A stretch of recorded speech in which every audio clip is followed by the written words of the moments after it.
everyone. Welcome back to this fabulous series about the book that will be dealing with multiple examples of corrections that were done to early Quranic manuscripts. The book that we are referring to, and we are assessing, when I say we, myself and Dr. J. Smith, is this particular book, as you can see here. And we have done a number of episodes already to build the foundation for why such a topic is important. And at the same time, we've already started it to give examples from the book. And as always, it's a pleasure to have with me here in studio my dear brother, Dr. J. Smith, to continue with more examples from this book. Jay, take it away. Thank you so much. We have been able to look at really 5 of the examples that Dan Brubaker has in his book, which were highlighted first back in 2014. And we can now introduce them because this has been published. Since it's been published, now we can refer to it. And I would really encourage people to get this book. This is my photocopy of it. The book itself you can get from Amazon.com. Let's now move right into example number 6, correction number 6. And let's put that up so people can see it. Here is what we call a multiple post-production correction. So there's a number of different post-production. And when we say post-production, that means they are done after the original is written. They then put these corrections have been added to it. And we're looking at the Museum of Islamic Art, Doha, again, like the previous one in the Middle East. This is Surah chapter 5, verse 93, or Surah 5, ayah 93. And the first one you're looking at, look at the green arrow over on the right, number 1. Go ahead and read what they've inserted there. They inserted وَعَمِلُوا الصَّالِحَاتِ ثُمَّ اتَّقُوا وَعَمِلُوا. So you can see it's found on the fourth line there, except for the first وَعَمِلُوا. The rest could be a copyist error. That's true. It could easily have been put up there at a later date, which then had to be rewritten into the text and above the line. As I said, at a later date. It could just be nothing that. Maybe it's carelessness. It could be that they were inept and they realized, hold on a minute, we've got to stick this in there because it's in the Hafs text. Absolutely, and even this one could be even وَآمَنُوا, by the way, this particular one right here, which is right here. So it's difficult really to discern it, but it's obvious that they have added something after a phrase to match, by the way, a most common phrase in the Quran. Go ahead. And what is that phrase? آمنوا وعملوا الصالحات. I mean, you hear this all the time. I mean, many verses, basically, there's redundancy here in the Quran. It's usually آمنوا وعملوا, آمنوا وعملوا. So here, they're trying to match something like this. And obviously, when I say this is a redundancy is found in the Quran, I'm talking about the 1924 Cairo edition. So that's where... What is that translated to, that phrase? How would you translate that? Meaning, believed and did good deeds. Okay. Yeah. Now, let's go to a more damaging error that's just below that. Look at the green arrow number 2. If you look just a slight color, red color there, the initial aleph of asanu, do good, it's an imperative, do good, imperative, was omitted when it was first written and had to be added later, but this time in red ink. That is a real error there, isn't that? Absolutely, it's very clear. You can't have asanu without the aleph there. Yeah. So even when they wrote this in the original text, you can see they realized their mistake. They added it at a later date. Yeah. And what's fascinating, that when they wrote it with the red ink, they also used that same red ink that was used for the diacritical marks, the dots. Maybe we talked about the diacritical marks. When they put adding the diacritical marks to this Doha manuscript, they use the same ink to realize, oh, wait a minute, here's an aleph that's missing. We got to stick the aleph in there as well. And here is an interesting case, by the way, Jay, if you allow me, to as somebody who speaks Arabic. Without the aleph, it's still an imperative, and it will read وَحَسِّنُوا. But here's what it means: improve. So obviously, somebody came in and decided that we have a standard reading. Ahsinu is possibly based on a Qurayshi reading, and that's the better way to say, and do good. So that's fascinating. Yeah. It fits a reading. That's right. So all of this is post-production, and this means that it is human intervention. We've been trying to get at that all the way through, haven't we? We're trying to get and show that this is a human intervention done by humans at a later state in some ways ineptitude, in some ways they forgot to stick it in there. They had to do it at a later time, same time that they were putting the dots in there, the diacritical marks. Let's go now to number 7, and let's put number 7 up on the screen there. And here is the word that you were noticing earlier when we talked about the insertions. You introduced this. So this is the Petropolis manuscript, which is in the Bibliothèque Nationale de Paris, or France, BNF, there in Paris. Surah 23, ayah 86 to 87, or verse 86 to 87. And what is the word that they've added above the line? Look at number 1 there, the green arrow, number 1. What's the word that they've added there? This is the word. I'm going to highlight it. It's right here, and it's as-sab'a, the 7. Okay. So it used to say, who is the Lord of heavens and the Lord of the great throne. Which is okay to say it. That's right. Yeah. But obviously the Huff's text doesn't say that. And there is a theological insertion here. Okay. To match what is believed of 7 heavens. So there is not only a standardization, there's a theological change here. That's right. Because this now is, what heavens are we talking about? 7 heavens. And of course that matches what Muhammad says, right? You know, he said when he ascended, he went to the first heaven, second heaven, third heaven. So now this will match what Muhammad supposedly have said. Now, we know that story is not in the Quran. Some people try to say it could be chapter 17, verse 1. Correct. But when it says the great mosque to the farthest mosque, there was no mosque in Jerusalem, and this was in 621. There was no Muslims living in Jerusalem in 621. So it cannot there's a huge historical anachronism which is introduced but we're at that seeing point. an example of cross-pollination here. Obviously, this is something that had to have been introduced after the 9th century. Correct. Because this whole idea of the 7, the Mi'raj, comes from Al-Bukhari, it comes from Ibn Hisham, it comes from Al-Tabari. I'm giving you 3 sources. One would be the Hadith, the other would be the Sirah, the other would be the Tafsir. So these are all 9th and 10th century editions. Exactly. It was at that time that you get the story of the Mi'raj. Mi'raj is the story where he wakes up in the middle of the night. He's told by the angel to get on the winged horse called the Burak, who flies him up to Jerusalem, and from Jerusalem he then ascends the 7 heavens, meets Allah at the 7th heaven, who says you must pray 50 times a day, comes down to the 5th heaven, meets Moses. Moses says, how many times did he ask you to pray? He says, 50. He says, that's way too many. See if you can get it back down. So he goes back, and he bounces back between the 7th and the 5th heaven, between Allah and Moses, getting it down from 50 to 45 to 40, down to 15, 10, down to 5 prayers. I think he got the story confused between Abraham and God, basically, in Genesis 18, because that's what Abraham was doing. But nevertheless, here's the interesting thing about this. Who instituted the 5 prayers for Muslims? Moses. Absolutely. So who's the God of Islam? Moses. Oh, we shouldn't laugh, but it seems to me, it looks like it's Moses decides it's down to 5 prayers. That's right. What's he doing in the 5th heaven? Why isn't he up in the 7th heaven? He hasn't made it that high. But nonetheless, you can see that story then was introduced in the 9th and 10th century. If the Quran was written in the 7th century, like Muslims tell us, or even in the 8th century, like this manuscript would have been introduced in the 8th century, this is long before that story was there. So that's why when the Hafs was then written, remember the Hafs is 796. That's late 8th century. Are you following the timeline? That's right. That time, then the 7 heavens were introduced, because that's why it's in the Hafs text.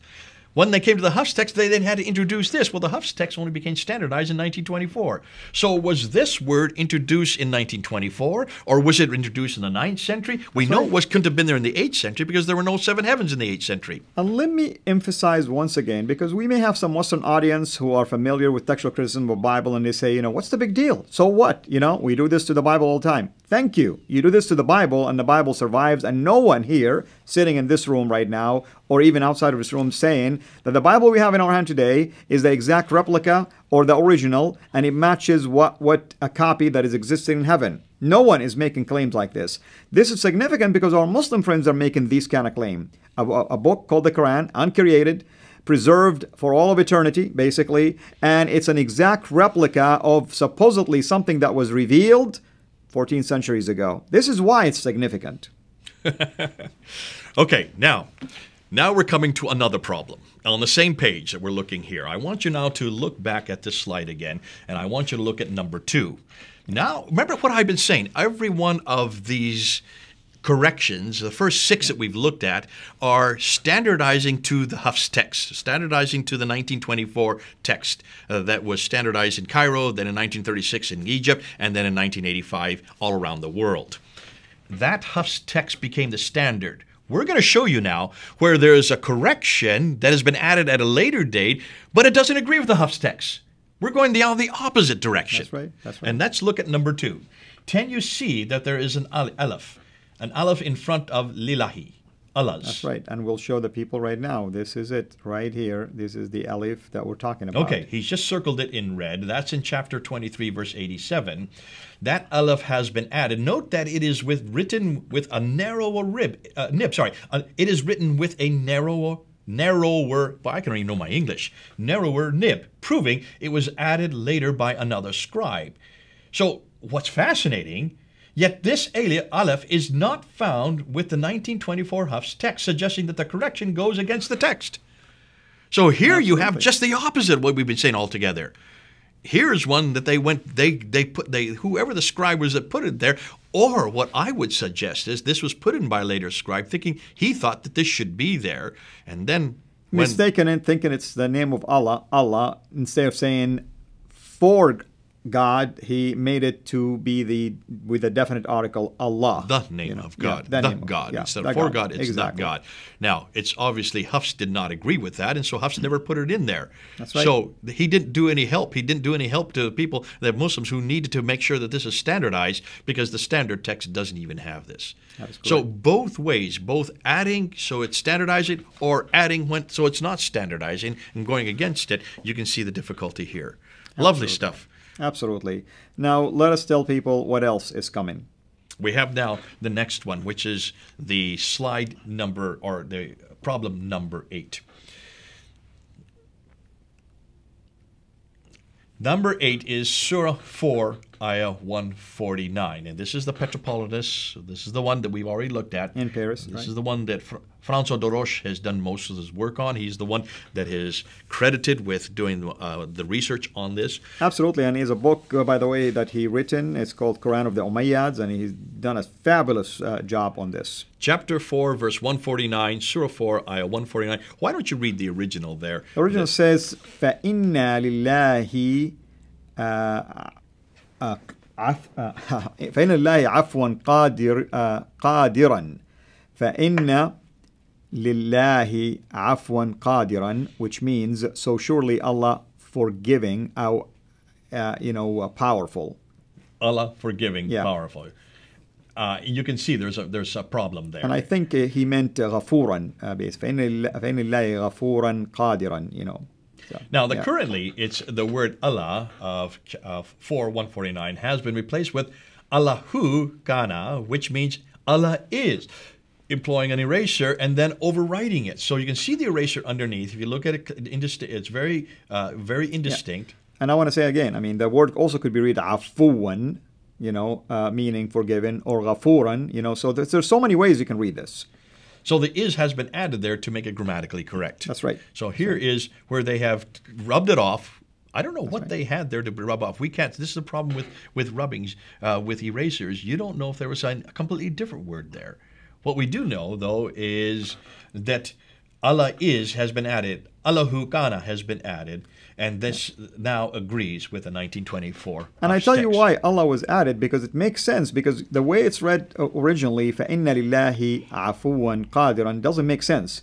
But when you say فَإِنَّ اللَّهَ, the object now or the subject, I should say, of this action, it's the God. The God. Now it makes sense. Okay. To read it this way. All right. Yeah. Let's go on to number 9. So number 9 is an insertion of the word merciful. This is also from the Petropolitan, the same one we looked at earlier. This is chapter 42, verse 5. And what is the words what is the word merciful that you see the arrows pointing to? Ar-Rahim. And it's Okay. right here. Al-Rahim, which is part of the Bismillah. That's right. Bismillah ar-Rahman ar-Rahim. So that's part of the Bismillah that you see in the Fatiha in the very first Right. Even though chapter. this is not the Basmala here. That's not the Bismillah here. That's right. So this has been added. It was omitted in the original, and they have had to add it at a later time. The original is just that Allah is the forgiving. Bismillah al-Rahman.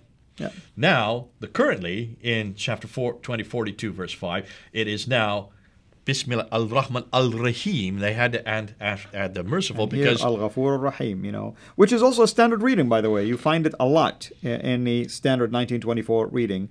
There has been, by the way, many attempts to enhance and smooth out the reading, technically speaking.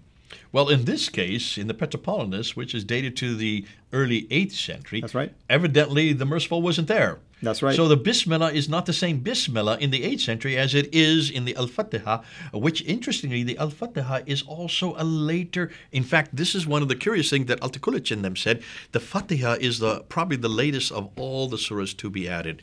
And in some of the earliest manuscripts, it doesn't even exist, the earliest And Fatiha. remember, this is the Fatiha, the opener, the chapter 1 of the Quran that people read in every prayer. If they pray 5 times, they've read it 17 times at least. So they have to read this, they have to pray it. Bismillah al-Rahman al-Rahim. The Right. Rahim in this case, the merciful one, is missing in the 8th century BNF, which is known as the Petropolitanus. That's right. Fascinating, because you could do a doctorate just on that verse right there. I would say that if there's anybody that's willing to do this, there are many doctorates to be done. This is all virginal material. This is all has never been done before. We're actually saying there are an awful lot of these verses that you could do, spend a whole time, a whole career on, get a doctorate for it. I'm encouraging you to do so, especially you Muslims. This is your material. We're looking at your book. This has never been done by Muslims, what we're doing today. Why is it Muslims have not done this?